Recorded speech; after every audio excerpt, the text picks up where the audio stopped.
E o nosso tema de hoje é um tema que mexe muito com as nossas questões da atualidade, não é? O espiritismo e a atualidade das questões, dos conflitos políticos que acontecem hoje em torno de nós.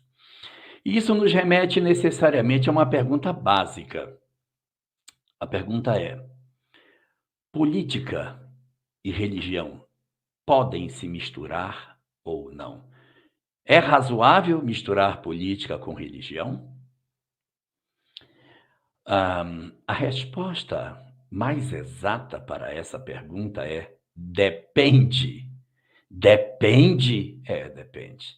Depende do conceito de política que se tenha. Porque na nossa sociedade nós temos dois conceitos de política. Nós temos um conceito que é um conceito mais ortodoxo, um conceito mais clássico, um conceito que vem da área da ciência. E temos um segundo conceito de política, que é o conceito do senso comum, de como as pessoas geralmente se expressam e conceituam o que seja política. Se nós formos tomar por aquilo que a ciência nos fala sobre a questão da política, o que é política? Ah, é até difícil de achar uma definição. Às vezes a gente encontra algumas obras que tratam sobre isso, mas elas trazem conceitos tão extensos, tão longos, que fica até difícil de se resumir. Mas se nós pudéssemos fazer um esforço nesse sentido, nós diríamos que política é a ciência que visa analisar especificamente a organização da sociedade. Então, é uma área do conhecimento humano que visa entender como que as pessoas devem ou podem se relacionar, o que é saudável ou não que aconteça na relação do homem no sentido do coletivo. Então, é uma visão abrangente e no sentido mais teórico, mais filosófico, aonde política se apresenta como sendo uma face do conhecimento humano que discute a postura do homem em sociedade. Adicionando-se a esse conceito clássico que a gente possa ter do que seja política, nós vamos encontrar um pensamento de Aristóteles, que diz que o homem é, naturalmente, um animal político. Por que é um animal político? Porque na nossa vida de sociedade, a gente interage com pessoas, a gente exerce poder sobre uns, obedece em relação a outros. Dentro de casa, você tem a autoridade do pai, da mãe, os filhos como obedientes aos pais. Depois o tempo vai passando, os filhos se tornam mais independentes e quando os pais ficam idosos, os filhos então passam a ser aqueles que tutelam seus pais mais idosos. Então, existe na relação das criaturas um processo de construção de um fenômeno de definição das nossas relações. E a doutrina espírita não foge a isso.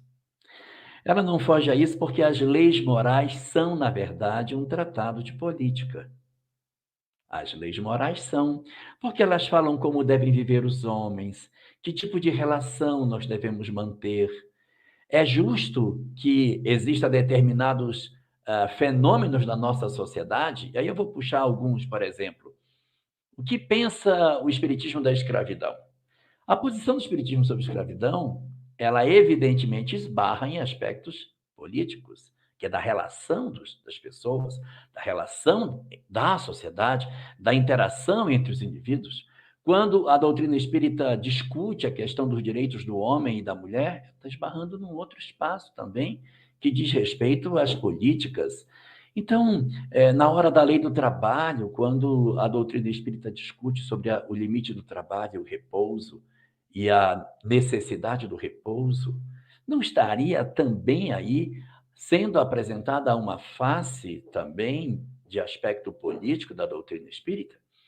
Então, a doutrina espírita em si, como todas as demais doutrinas, como todas as demais relações entre as pessoas, eu não estou me referindo ao espiritismo em particular, mas todas as relações entre pessoas, elas apontam na direção de um código de conduta, de regras para a convivência dos indivíduos. Então, está sendo definido uma política de convivência, uma forma de nós nos comportarmos uns diante dos outros.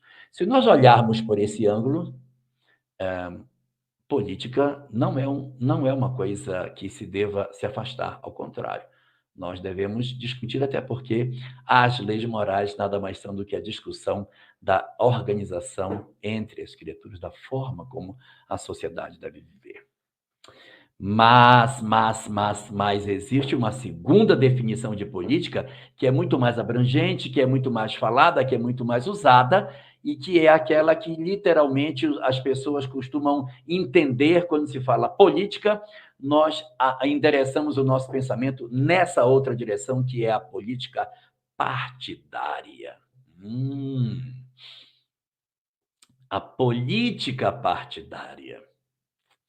O que é a política partidária? É a segmentação da sociedade em grupos diferentes, e esses grupos, eles disputam entre si a ocupação do poder. Quando a gente vai tratar de política, não mais no sentido da ciência, mas no sentido da política partidária, aí a coisa muda totalmente de figura. E tudo o que eu falei com relação à política e à doutrina espírita antes não serve para este conceito de política associado à segmentação da sociedade em partidos, em grupos sociais que entre si disputam a possibilidade de ocupação dos postos de comando desta mesma sociedade para exercer suas políticas nos postos de comando. Então, evidentemente, a resposta é depende, porque se nós formos discutir política do ponto de vista teórico, sim, é interessante nós debatermos sobre isso. Mas, quando nós nos aproximamos, não precisa nem entrar, nos aproximamos dos arraiais da política partidária, é terminantemente proibido ao espiritismo qualquer tipo de aproximação com a política partidária, não só do Brasil, como de qualquer outro local, porque nós não podemos aliançar a doutrina espírita com o poder temporal dos homens. Isso o cristianismo já fez no passado e não deu certo.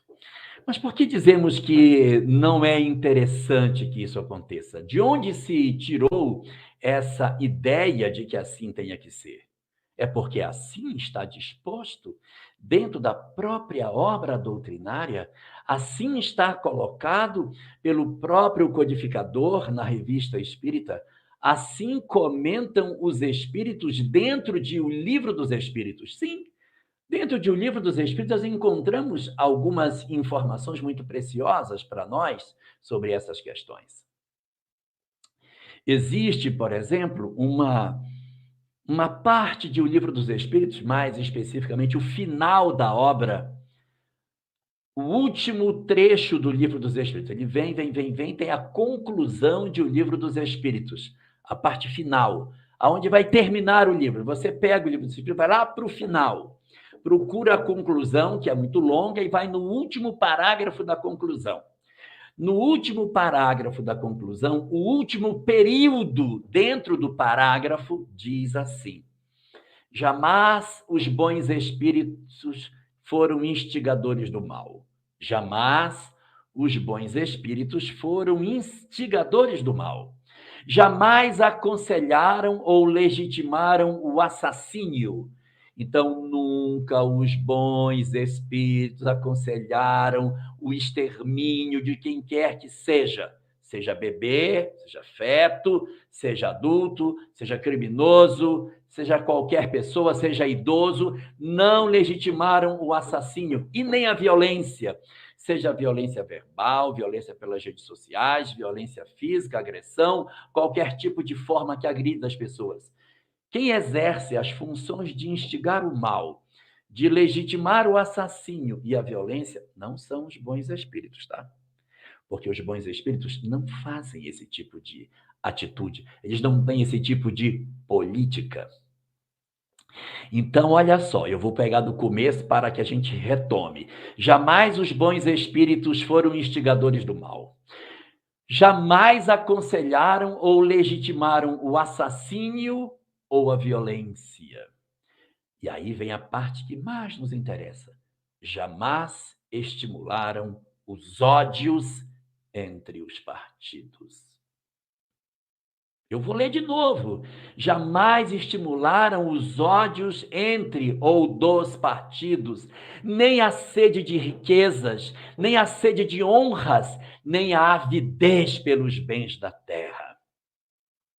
Deu para ver que os bons espíritos não estão preocupados com a sede de riquezas, com as honras, com a avidez dos bens da terra, com a avidez pelo poder, e nem interessados no ódio entre os partidos?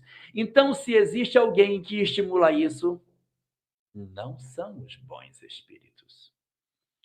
Agora, encerrando o livro dos Espíritos, diz: os que são bons, ou seja, as pessoas que são boas, que não estão ligadas a essas práticas de ódio, desamor, violência, assassínio, sede de riquezas, avidez pelos bens da terra, os que são bons, os que são humanitários, ou seja, que gostam de pessoa e que são benevolentes para com todos. Eu disse benevolente para com todos. Esses são os seus prediletos de Deus e os prediletos de Jesus, porque seguem a estrada que este lhes indicou para chegarem até ele. Síntese do texto: os bons espíritos nunca estimularam a violência, o desamor e a divisão entre as criaturas. Se alguém está fazendo isso, não são os bons espíritos. Observemos o que fala Kardec na Revista Espírita, de fevereiro de 1862. Reparem que em 62 não havia ainda sido publicado o Evangelho segundo o Espiritismo. Então, as ideias morais ainda estavam embrionárias, a gente ainda não tinha uma distensão mais objetiva dos conceitos morais com relação à doutrina espírita. Era tudo ainda muito novo, havia 5 anos que o Livro dos Espíritos havia saído. Mas olha o que Kardec escreve na Revista Espírita de fevereiro de 62. Devo ainda vos chamar a atenção para outra tática de nossos adversários, a de procurar comprometer os espíritas, induzindo-os a se afastarem do verdadeiro objetivo da doutrina, que é o da moral, para abordarem questões que não são de sua competência. Estão vendo só?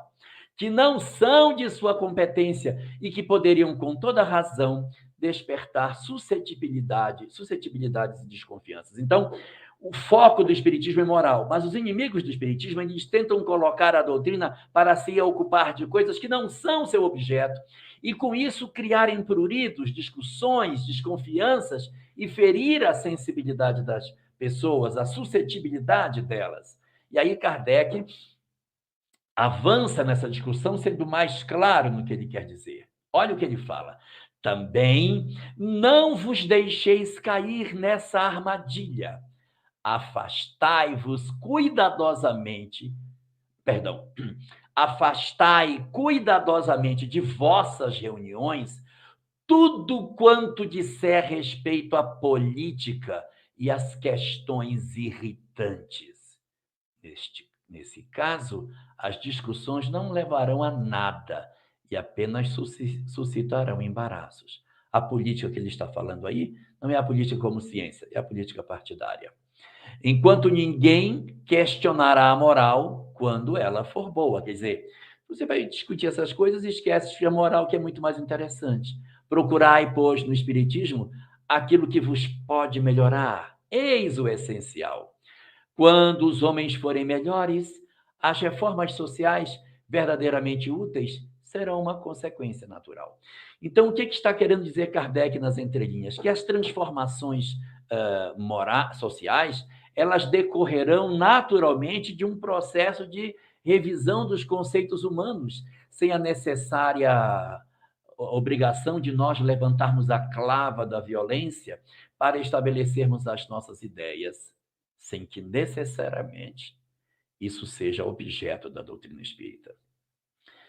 Diante dessa leitura que nós conseguimos fazer através do pensamento de Allan Kardec, nós nos perguntamos, tá, mas e quando acontecem essas discussões, essas teimas, essas brigas, essas coisas, o que a gente deve fazer, meu Deus? O povo teimando, brigando, discutindo, quase que se pegando nas reuniões por conta de pensamentos políticos que não são semelhantes? Será que tem alguma coisa que possa nos ajudar nesse sentido? Tem. Nós temos em O Livro dos Espíritos uma questão que nos ajuda muito, a questão 841. Olha o que diz olha o que pergunta Kardec e vejamos o que dizem os Espíritos. Kardec pergunta: para respeitar a liberdade de consciência, dever-se-á deixar que se propaguem doutrinas perniciosas, ou seja, você está vendo que aquilo não está correto. Procurar perniciosas ou poder-se-á, sem atentar contra a liberdade, procurar trazer para o caminho da verdade os que se transviaram obedecendo a falsos princípios. Então é assim. Eu estou vendo que no meu grupo tem pessoas que estão pensando diferente, ideias perniciosas, não importa de que lado seja, mas eu acho que está errado. Eu estou do lado de cá e acho que ele está errado do lado de lá. O que está do lado de lá olha para mim e diz: ele está com ideia perniciosa. Temos que trazê-lo de volta para a lucidez. Então, um lado enxerga o outro como equivocado. Então, pergunta a Kardec: o que a gente deve fazer? Deixar a liberdade de consciência, deixar as pessoas expressarem sua vontade, suas ideias livremente, ou devemos, a bem do interesse comum, cercear essas pessoas e trazê-las de volta para a lucidez, para aquilo que seja o razoável? Olha a resposta dos Espíritos.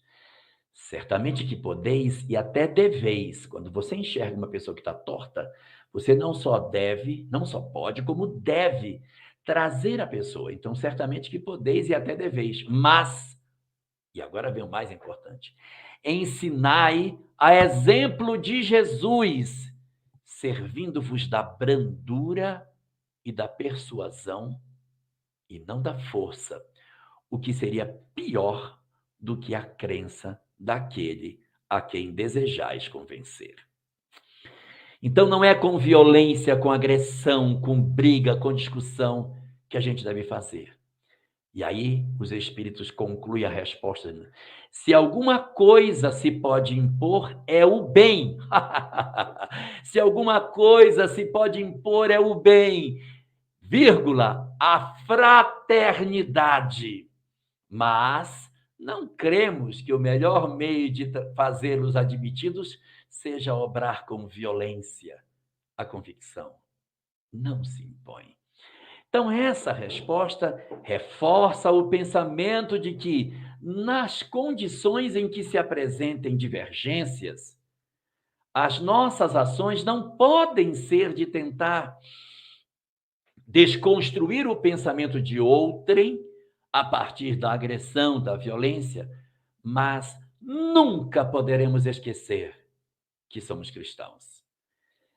É inamovível dentro dos nossos corações a compreensão de que nós devemos nos guiar por determinados preceitos morais aonde o evangelho é a nossa grande referência. Não faz sentido nós elegermos um determinado braço de manifestação de pensamento ideológico que colida com o pensamento cristão e nós elejamos esse pensamento como sendo majoritário em relação ao Cristo. Não. Esquece Jesus e agora vamos seguir o pensamento dessa outra pessoa, independente de quem seja. Nossa referência, nosso modelo e guia é Jesus. Portanto, o nosso pensamento, a nossa maneira de lidar com isso, segundo o que a gente consegue coletar na obra doutrinária, é que a doutrina espírita ela tem esta visão. Ela não se apresenta como sendo algo tendente para nenhuma dessas partes. Então, avançando dentro dessa ótica, e sendo mais claro no que quero dizer, certamente alguém deve estar se perguntando, tá, então me diga uma coisa, o espiritismo é de esquerda ou ele é de direita? Essa pergunta aparece muito. O espiritismo é uma doutrina que é de esquerda ou é de direita? Ah, muito bem. A primeira coisa que a gente precisa saber é o que é a esquerda e o que é a direita, porque tem havido muitas ideias que têm surgido e que não faziam parte, e na verdade não fazem, da essência do pensamento de nenhum desses dois lados. O que diferencia a esquerda e a direita são mecanismos de modelos econômicos. Como lidar com o modelo econômico? Hã, o pensamento da direita é um pensamento que acha que as pessoas têm o direito a ter sua própria propriedade com o fruto do seu esforço e que quanto mais ela se esforça, mais rica ela possa ser, independente dos outros serem pobres ou até não terem o suficiente. Cada um deve lutar pelo seu lugar ao sol e aqueles que tiverem mais capacidade, por seus méritos, podem acumular os bens que assim puderem e aqueles que não tiverem, paciência, não têm, não terão. Mas é necessário dar a liberdade ao homem de conseguir construir a sua própria riqueza e defender essa riqueza contra aqueles que possam querer tomá-la, considerando que o esforço, o trabalho deve ser recompensado e, portanto, cada pessoa deve ganhar de acordo com o esforço que faz, com a sua inteligência, com a sua capacidade de produção, e isso é um resultado do meu trabalho. Se o outro não se esforça, se o outro não faz, a responsabilidade é dele, eu não tenho responsabilidade direta com aquilo que acontece com o outro. Isso é uma síntese de um pensamento de direita. O pensamento de esquerda diz não. Todos nós temos que ter condições de sobrevivência, nós temos que dividir a riqueza. Os que têm mais devem colaborar com os que têm menos. Os que possuem mais devem partilhar, de certa forma, a sua capacidade para que todos consigam viver melhor. Não faz sentido eu ter uma pessoa extremamente rica ao lado de uma pessoa extremamente pobre, uma pessoa que não tem o mínimo para viver, ainda que ela não tenha se esforçado para isso, ela precisa ter o mínimo suficiente para a sua sobrevivência. E que dizer dos que são incapazes, dos que estão envelhecidos, que precisam de uma certa proteção em função das suas fragilidades? Então, a discussão da esquerda, ela passa exatamente por uma visão de partilha. Um está preocupado com a partilha, o outro está preocupado com a meritocracia. Basicamente, de maneira assim bastante ligeira, o pensamento de esquerda e direita se define aqui. Eu estou colocando bem o estereótipo, né? Porque é lógico que a gente pode encontrar um meio termo em que a gente dá um ouvido para um lado, um ouvido direito e um ouvido esquerdo para poder fazer uma partilha, mas uma partilha que considere que pelo menos o mínimo as pessoas têm que ter, mas que garanta a propriedade do outro, ou seja, consiga ouvir os dois lados e encontrar um ponto de equilíbrio entre essas duas visões. Mas a doutrina espírita, portanto, ela não é fechada com nenhuma dessas duas visões. E eu explico por quê. Existe uma pauta que é muito comum dentro dos ambientes da esquerda, que é o aborto, considerando que a mulher, na ótica dos defensores dessa ideologia, a mulher tem gestão sobre o seu corpo, meu corpo, minhas regras, eles defendem que, não são todos, mas há uma boa parte da esquerda que defende que o aborto deva ser buscado até para que a mulher tenha liberdade sobre o seu corpo. Isso fere lá atrás. Lembra que os bons espíritos, eles não estimulavam o assassínio e a violência? Então, a doutrina espírita, ela não é concorde com o aborto. Então, o dia que a esquerda fizer uma passeata pró-aborto, os espíritas nunca poderão ir junto.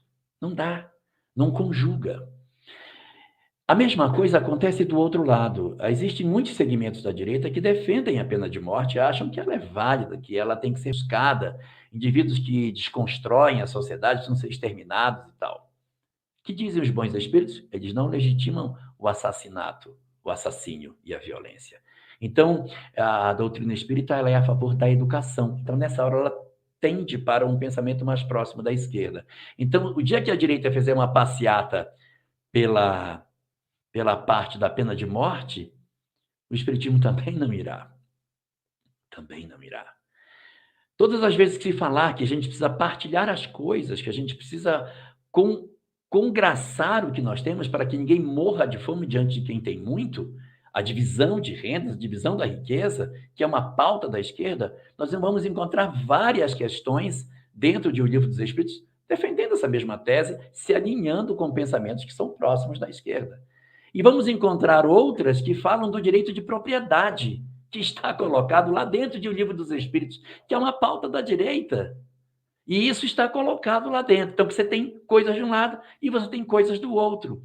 Você tem, por exemplo, uma série de práticas que são apresentadas, como, por exemplo, a parte das questões da família, que são muito buscadas pela direita, elas também aparecem de maneira muito frequente no Livro dos Espíritos. Mas, ao mesmo tempo, a direita defende muitas vezes atos de violência, de exclusão de determinadas pessoas, e isso colide com aquilo que a doutrina espírita coloca. Então, como vocês veem, existem pautas que sim, pautas que não. Nós não temos uma posição que diga não. A doutrina espírita está completamente alinhada com esse pensamento e não está alinhada com o outro. Não. Ela possui algumas partes em que ela tem conceitos que se aproximam da esquerda e outras horas os conceitos que ela diz se aproximam da direita. Porque ela não está, na verdade, nem na esquerda e nem à direita. A doutrina espírita não é esquerda, não é direita, porque ela é de cima e, portanto, ela não pertence às contingências humanas. A doutrina espírita nunca se alinhará com os fenômenos da promiscuidade que são buscados por alguns segmentos sociais de hoje. A promiscuidade nunca fará parte dos códigos de conduta apresentados pela doutrina espírita. Assim como também a destruição de templos religiosos, esse processo iconoclasta de destruição da fé, não encontrará eco dentro das partes que a doutrina espírita esposa.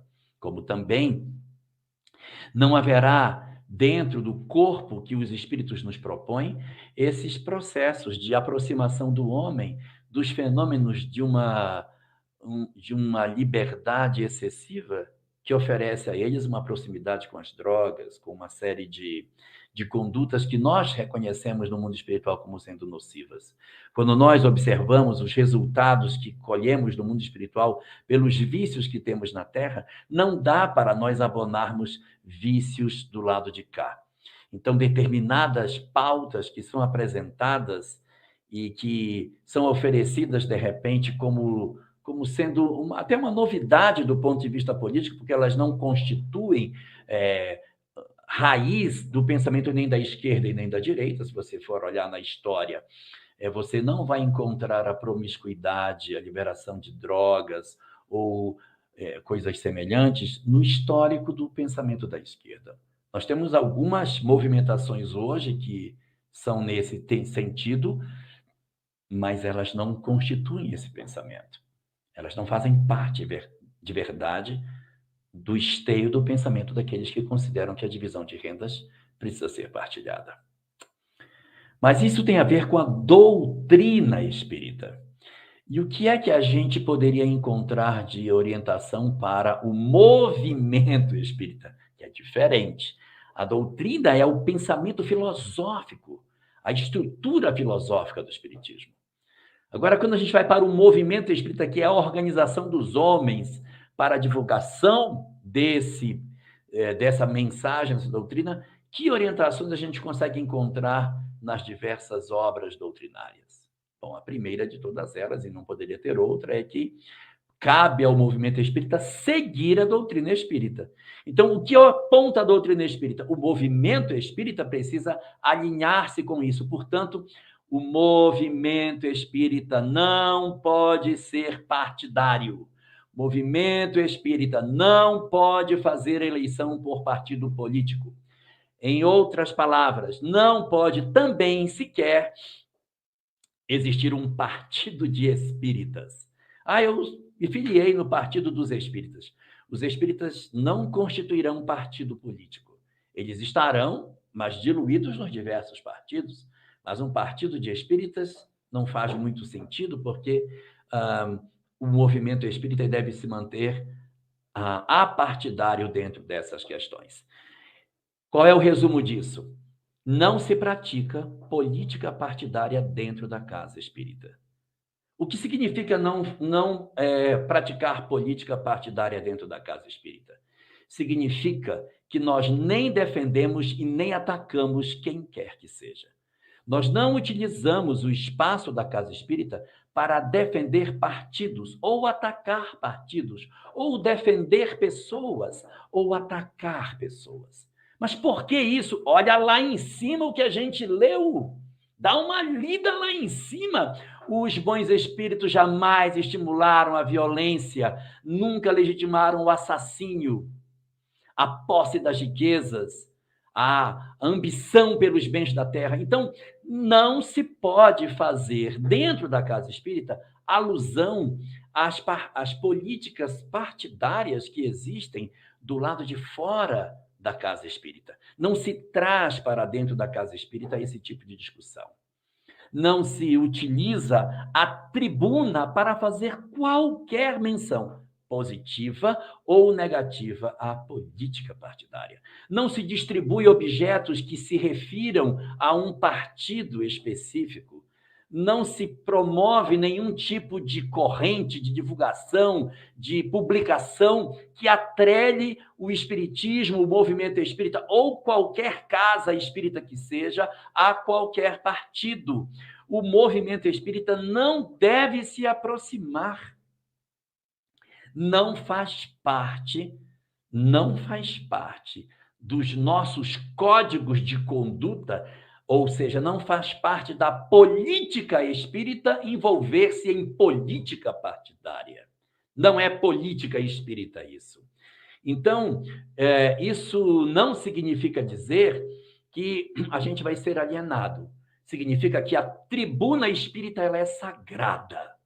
E ela não poderá servir. Às vezes a gente tem até nossas predileções pessoais, mas nós não podemos expor essas nossas predileções no ambiente sacralizado que é a tribuna espírita, aonde as pessoas estão indo porque perderam seus entes queridos, estão com depressão, estão querendo uma explicação, estão apunhalados de dor, estão em busca do espiritismo consolador, e eu uso a tribuna para trazer as questões intrigantes. Vamos reler Kardec para não dizer que a ideia é minha. Ele falou, não fui eu que disse. Vamos ler aqui Kardec. Eu vou reler. Kardec diz assim: afastai cuidadosamente das vossas reuniões tudo quanto disser respeito à política e às questões irritantes. Então, se é uma questão irritante, não traga. A mãe perdeu o filho por suicídio, ela quer saber de política, então não traga política partidária para dentro do movimento espírita. Não faz o menor sentido. Agora, não façamos de nós um exército de alienados, porque existem políticas bastante saudáveis que nós, tanto quanto sejamos lúcidos, devemos buscar, que são as políticas relacionadas às políticas sociais que estão previstas na legislação. Então, existe uma série de dispositivos legais de defesa do idoso, defesa da criança, defesa do adolescente, uma série de dispositivos que existem na nossa legislação para garantir o acesso a direitos a determinadas pessoas. Isso não é partidário. Isso não é partidário. Isso é um trabalho de cidadania. E quando nós estamos vinculados a trabalhos de cidadania, é razoável que a gente faça isso, sem que nós venhamos a transpor a fronteira muito clara de fazermos eleição de partidos em particular. Mas as políticas, do ponto de vista das políticas públicas que devem ser aplicadas na sociedade, elas não só podem, como devem ser buscadas. Por quê? Observemos o que fala Allan Kardec na Revista Espírita de 1863, mês de dezembro. Allan Kardec diz que o movimento espírita passaria por 6 fases. 6. E aí ele vai descrevendo as fases, até que ele fala do 6º e último período. Eu vou ler o que ele diz do último. O 6º e último período será o da renovação social. Estão vendo? Renovação social. Ele não está discutindo. Porque ele diz que o quarto período é o religioso.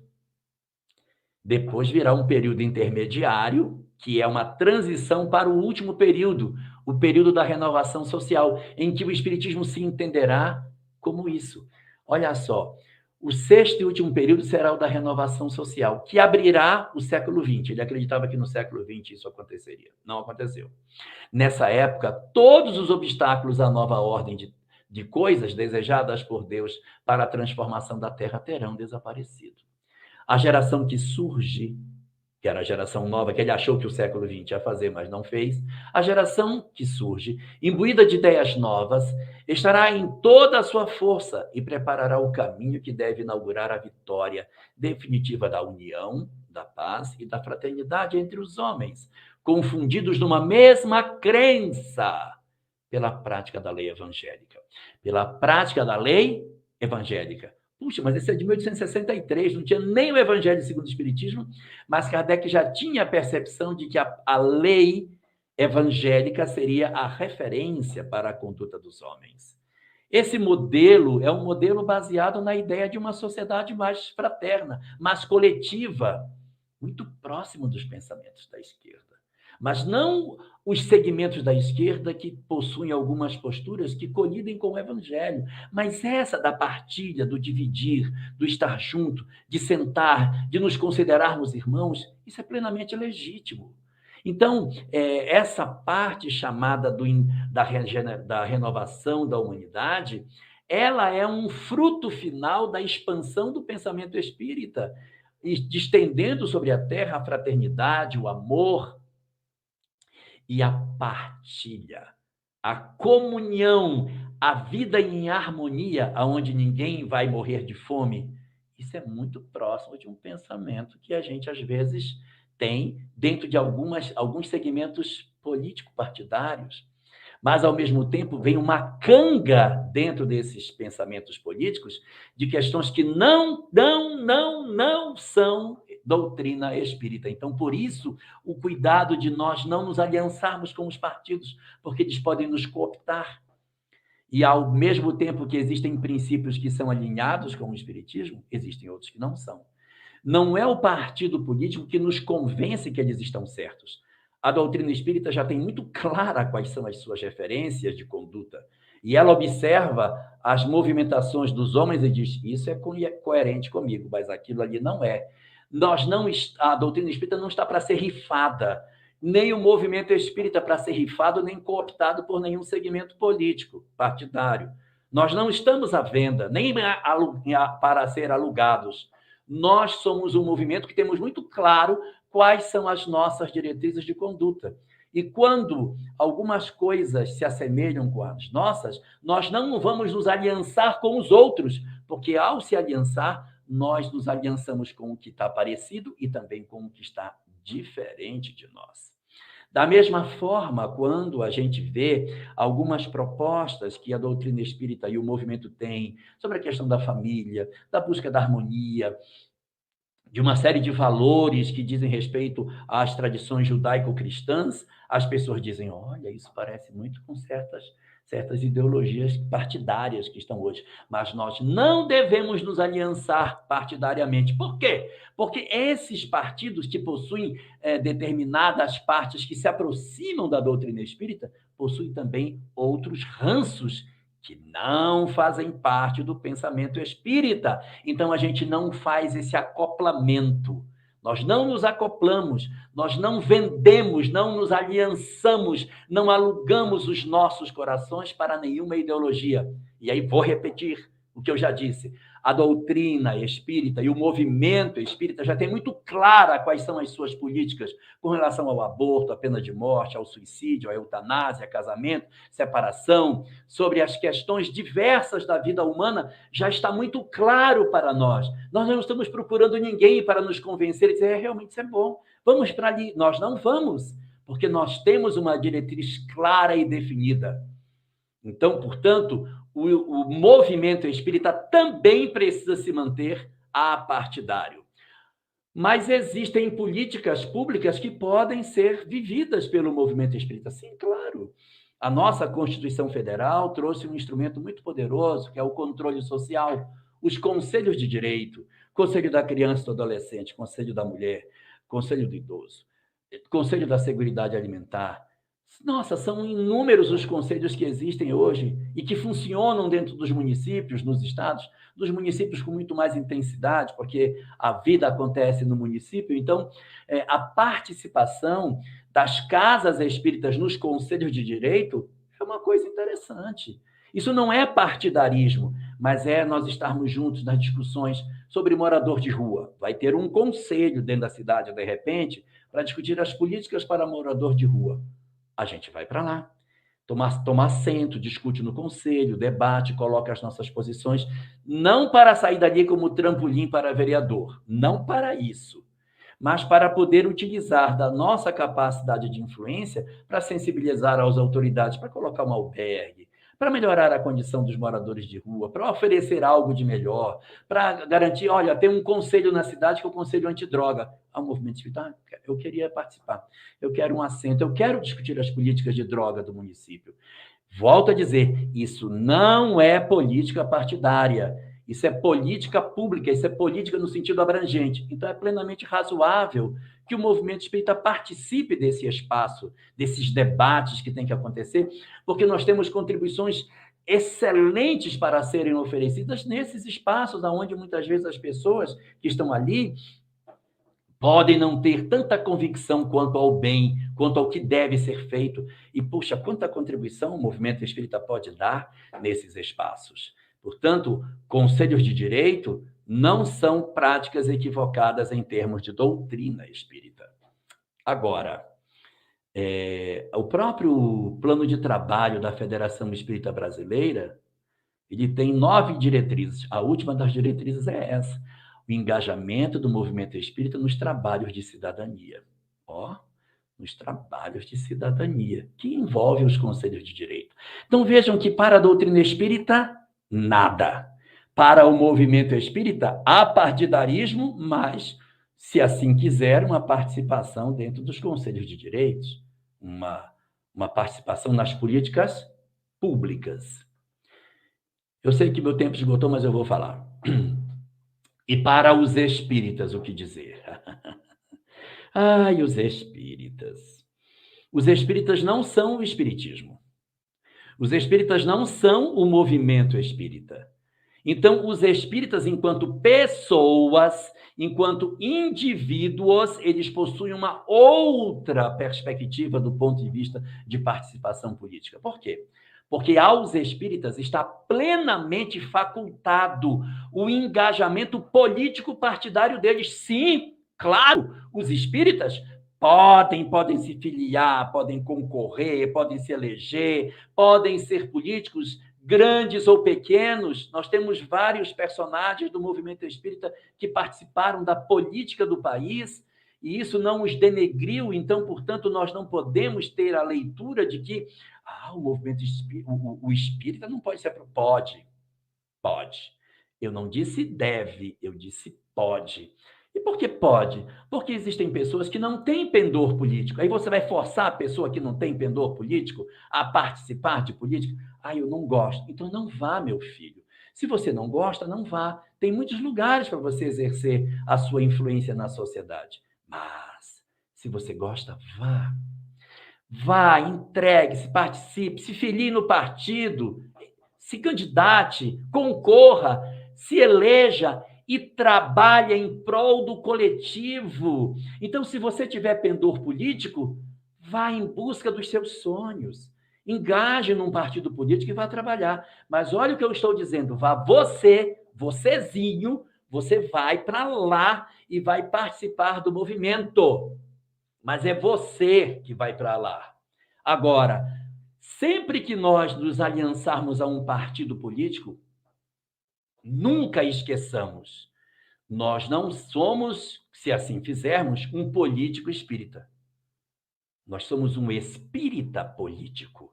Porque a primeira definição que nós temos que ter é que somos espíritas. Então, em tudo que eu faça, em tudo que eu atue na vida política, na vida pública, exercendo um cargo público, Eu nunca posso esquecer que antes de qualquer coisa eu estou ali a bem do coletivo. Eu não posso colocar alguma outra ideologia acima daquilo que eu já conheço como sendo verdade. A doutrina espírita tem que estar acima das outras coisas. Portanto, os valores partidários não podem se colocar acima dos valores espirituais que nós conhecemos. A participação política dos espíritas é para que eles sejam espíritas lá, ou seja, para que nós levemos o espiritismo para a política e nunca trazer a política para dentro do espiritismo. Infelizes de nós se formos lá, tomarmos esse conhecimento e depois voltarmos para dentro dos arraiais espíritas para querer contaminar as pessoas com as minhas ideologias que eu trouxe do lado de lá. O movimento espírita não possui nenhum outro líder que não seja Jesus. Ninguém, mas ninguém mesmo, pode se colocar em condição de ser uma referência de proposta de conduta para nós. O espírita, portanto, quando vai, ele vai para contribuir com o seu conhecimento lá. Ele vai levar amor para a política, ele vai levar espiritualidade para a política. E nunca querer contaminar o espiritismo ou o movimento espírita com as práticas políticas com as quais ele convive.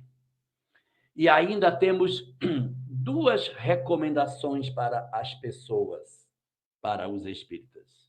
Recomendação número 1. Tome cuidado, viu? Tome cuidado com a corrupção.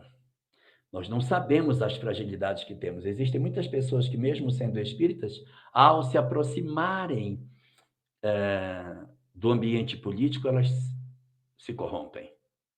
Então mas vá com a certeza de que você nunca vai tocar em dinheiro público, que você nunca vai se favorecer. Nunca peguei dinheiro público, mas se favoreceu do cargo, utilizou para benefício pessoal, ganhou mais do que o salário, trouxe para casa dinheiro que não veio pelo seu contra-cheque. Algum tipo de coisa, ganhou coisas, foi beneficiado com algo que não é do cargo. Não é do cargo. Então, cuidado para a gente não se corromper. A gente não se corrompe só com dinheiro, não, com facilidades. Vantagens numa fila do banco, vantagens que alguém nos faça favores em troca de outras benesses que a gente possa fazer.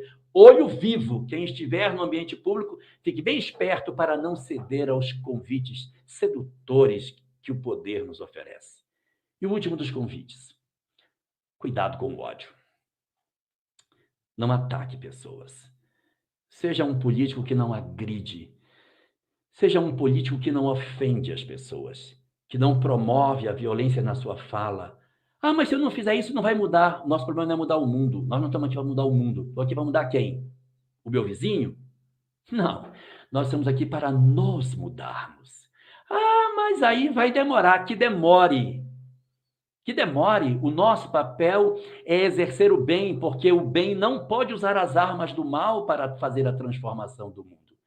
Nós nos iludimos quando achamos que pela violência, pela velocidade das transformações, nós vamos conseguir com que a sociedade se transforme mais depressa. Lê do engano. Nós que conhecemos a lei de causa e efeito, a reencarnação, sabemos que quando a gente empurra demais, tem o refluxo. Então, cuidado, não odiemos as pessoas, não ataque pessoas, não promova ódio, não faça nada que fira os princípios do Evangelho, porque nós conhecemos a obsessão, as loucuras que cercam a nossa humanidade e, portanto, a nossa atenção tem que ser toda ela voltada para essa questão que diz respeito aos momentos que nós estamos vivendo e que são bastante singulares na história da humanidade. Nós sabemos que a transição planetária é um período de encarnação de uma série de entidades perturbadas que promove uma loucura no planeta e que pode fazer conosco uma série de situações de infelicidade. Eu quero só concluir com mais um tópico que eu queria comentar sobre política. Eu já falei sobre o movimento, sobre o espiritismo, já falei sobre o movimento espírita, já falei sobre os espíritas que têm pendores políticos, mas eu quero falar para todos nós, os que não têm. Tá, mas e aí eu? E eu que não gosto de política, e eu que não quero saber de nada disso? Não tem nada para mim? Tem. Eu quero terminar a nossa conversa de hoje falando exatamente para nós, que de certa maneira não estamos muito interessados com essas questões. Queria deixar aqui algumas recomendações para nós. Primeira recomendação é sobre o mundo lá fora. Não traga para casa o ódio do mundo. Não encha a sua casa da raiva, do ódio que tem lá fora. Não fique em casa repetindo, assistindo programas irritantes durante. Olha que absurdo, que absurdo, que absurdo. Não encha o ouvido da sua mulher e do seu marido e dos seus filhos com as histórias absurdas que existem lá fora em termos políticos. Não vamos ser alienados, mas não vamos passar o dia inteiro só consumindo esse produto que acaba levando perturbação para casa. E evite assistir os programas que são programas que nos induzem a essa visão irada das coisas. Segundo ponto, cuidado com as redes sociais. Não fiquemos o dia inteiro lendo só notícia de rede social de política, porque a gente acaba ficando fascinado. Isso nos fascina e rouba a nossa alma. Então, cuidado para não se fascinar com essa fixação. Sobre redes sociais, segundo ponto, cuidado com as fake news. Não espalhe fake news. Você não tem certeza, não mande para frente. Tem certeza? Não tenho. Não passa, minha filha. Ah, mas as pessoas sobre outros vão passar. Não passe você. Não passe você. Terceiro, cuidado com o ódio.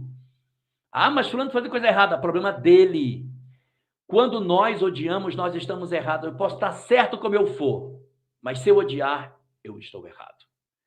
Quarto, cuidado com as piadas que a gente espalha com relação a pessoas que a gente nem conhece, denegrindo as pessoas, humilhando, falando mal delas, expondo imperfeições que nós nem sabemos se elas têm. E, por fim, sobre os grupos. Os grupos que a gente participa, se for grupo de família e tiver muita briga, silencia. Se não for de família, for só de amigos, sai. Se tiver muita confusão, sai. Não vai fazer falta para você. Saia das brigas, das discussões, das questões irritantes. Terceiro ponto sobre isso. Os relacionamentos. Não destrua suas amizades por política. As suas opiniões não vão mudar os outros que já sabem o que pensam. Não destrua sua família por política. Nós não viemos para cá para brigar dentro de casa por conta dos outros que nem nos conhecem.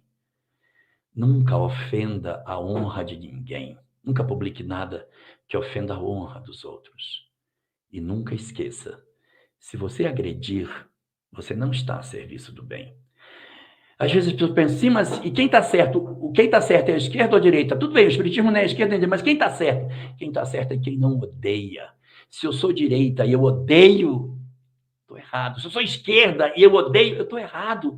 Porque o ódio não faz parte do pensamento dos bons espíritos. O ódio é o partido dos obsessores.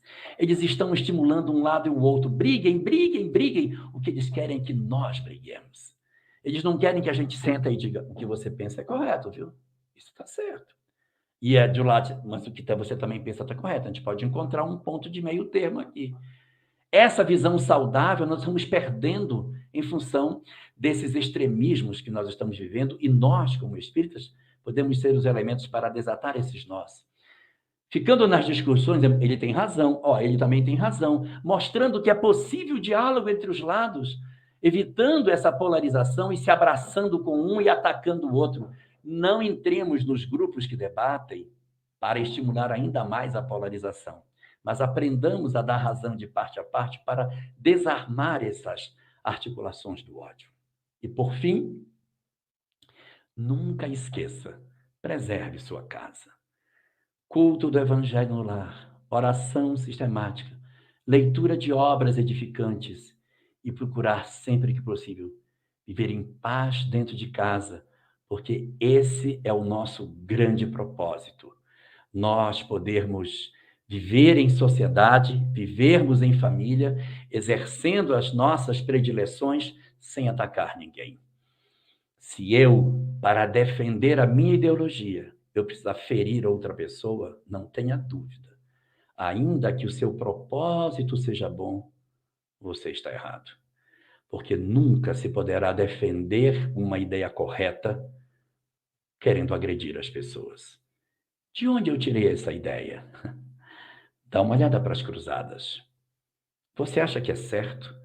em nome de Jesus, matar as pessoas? O que estamos vivendo hoje é uma nova edição das cruzadas, em que determinados indivíduos, a pretexto de defenderem o bem, como defendiam Jesus no passado, estão dispostos a matar.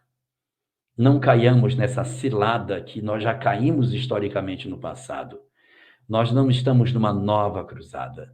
Nós estamos hoje para construir a sociedade da harmonia, em que a gente tem que ouvir um lado e ouvir o outro, não para nos convencermos de um e do outro, porque nós já temos o nosso convencimento. O Espiritismo já tem a sua bússola, mas é para dizer àqueles que nos circundam que alguns deles possuem pontos que são aproximados da doutrina espírita e outros possuem também esses pontos. E assim, seguindo pela trilha do equilíbrio, nós conseguiremos chegar a bom termo, lembrando sempre que os bons espíritos não estimulam os ódios entre os partidos, porque o partido dos obsessores é promover o ódio entre as criaturas.